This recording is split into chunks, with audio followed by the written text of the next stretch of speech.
I'm Stef and this is Chris, and for an entire year we decided that we weren't going to buy any groceries and we were going to challenge ourselves to only eat what we could catch, grow, or raise for 365 days. We didn't raise it or grow it, we didn't eat it. It's partially always been something that we've wanted to do, and also when the pandemic hit, that really sort of put things in perspective for us. Our local grocery stores started running out of a few items. Just made us realize how reliant we are on corporations and big sort of grocery store chains to provide us with our most basic needs. The kind of big question that came up was, can we do this ourselves and fend for ourselves if it came to it? We both really love nature and have always been curious about where our food comes from. So we're very, very fortunate to live in the Gulf Islands here in British Columbia. They're the unceded territory of the Coast Salish people, the Wasanic First Nations. We have two major things going for us. One is access to the ocean, and then also, which most people wouldn't think in Canada, we're in a sub-Mediterranean climate here in the southern Gulf Islands, so a lot of our vegetables grew right through the winter. So we had kale and beets and carrots and Swiss chard. But we do raise our own meat chickens, tons of vegetables because we're in such a beautiful growing zone. A typical day's meal kind of looked like scrambled eggs in the morning or hard-boiled eggs in the morning, sometimes some hash browns and bacon if we were feeling a little bit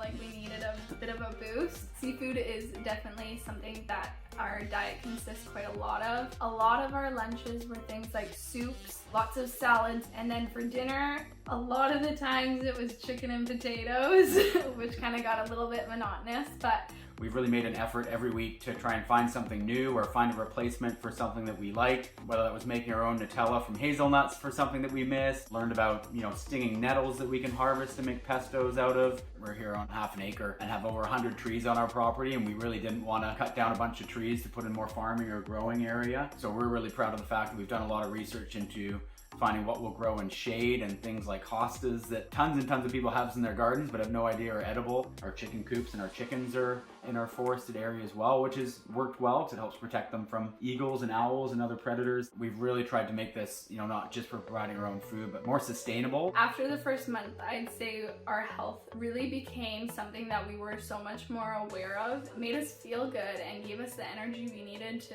do our daily tasks. We did lots of foraging, from getting our own salt to berry picking in the wilderness, tons of fishing. We love to be on the boat. It's put a whole new meaning to cooking from scratch, because I think when most people think about that, they're using these ingredients to make a meal and do that. And for us, it's not only using those basic ingredients, but getting those basic ingredients in the first place. Going into this challenge, I had zero experience at all. So we've kind of accumulated all the knowledge that we've gained in the last year in a number of different ways. We have amazing community here. We bought tons of books and did lots of reading up, and then YouTube is such a great resource. I really like what we've done with our channel. As amateurs, we've really tried to be honest about our experience and show our failures and show what it's actually like when you try and do these things. It's definitely not as smooth as some people make it look. It's definitely been a challenge balancing the work-life balance and making sure we have enough time to do both things in the day. So we're normally up pretty early in the morning and feeding our animals and doing our morning chores and then going to our jobs for the day, and then back home and watering at night and trying to get everything done before bedtime.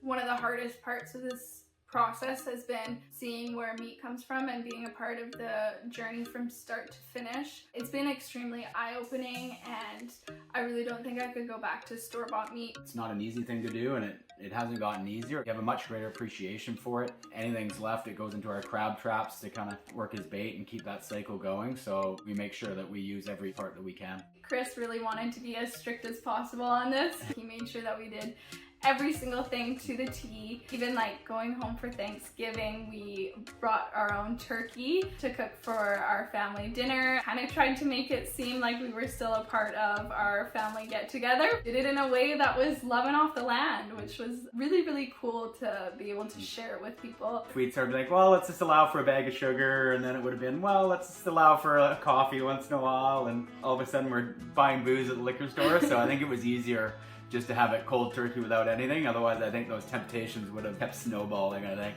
He's very strong-willed and he was not gonna give it up. So he told me that it's either I keep going with it or I gotta find somewhere else to live. Jokingly, you're gonna make me Jokingly, yeah. of course. I think my proudest moment was pulling up my first carrot. I remember being in just not the best mood when I was planting them out and thinking these aren't gonna survive. I don't even think I'm doing this right. A couple months later, I got to pull my very first one, the best one I've ever eaten. I mean, there was lots of proud moments along the way, but I think it would have to be 2 days ago at the end of it. We stuck it out right till the end, really hit that milestone. Was definitely a proud moment for sure. Well, I'll only speak for myself, but I definitely had some extra pounds to lose from my previous lifestyle. So overall, I've lost about 35, 40 pounds. I definitely have found myself relying on food to maybe give me that spark of happiness or a treat to kind of lift your mood. So it was definitely a year full of reflections and seeing what I can personally do to keep that happiness without an outside source.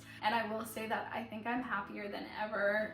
This has had such an impact on our relationship and just learning so much about each other. We've just finished the challenge as of 3 days ago now, and we've had a bit of a binge couple days, reverting to some of the things that we've missed. Definitely feel like garbage after the last 3 days, I'll say. Moving forward, I think we'll continue probably 95% of what we're doing, and we'll make some allowances for some things like coffees here and there. We won't be quite as strict as we have been, but for the most part, we're really enjoying it just to continue on this journey of self-sufficiency and really lowering our carbon footprint. One of the most rewarding parts of this journey, I think it was at the 3-month mark where we looked and saw our garbage was 2 tiny bags of garbage. I think we really fell in love with the whole process of seeing where our food comes from and really being a part of that. It's really been eye-opening just with the heat waves that we had here on the West Coast and the fires that are going on right now, and it's time to make some changes, and I think everyone's gonna have to start making an effort to do that.